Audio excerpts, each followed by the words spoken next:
Pykälä 111, paragraf 111. Keskustella, diskussion. Valtuutettu Osala.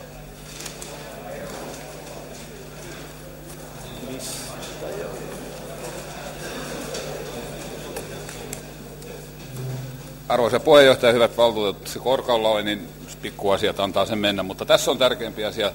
Vesa Heinonen muuttaa tuonne naapurikuntaan Björköbyhyn, mutta hänen tilalle on tullut aivovuoto Oulun high-tech-piireistä yksi insinööri Tapani Lehtonen, muuttanut Vaasaan ja tietenkin on vihreä, ja hän astuu Vesa Heinosen suuriin saappaisiin. Mutta tästä puuttuu tästä esityksestä, että hänet valitaan toisen asteen koulutuslautakunnan jäseneksi ja myöskin sen suomenkielisen jaoston jäseneksi, mutta vielä lisäksi suomenkielisen jaoston puheenjohtajaksi, jona Vesa Heinonen on ollut. Siis Tapani Lehtonen. Keskustelu on päättynyt. Slut. Kohta 1.1. Hyväksytään ero befrielse. Kohta 2.2. Valittaneen Tapani Lehtonen, Torde Veljas on valittu valts. Kohta 3.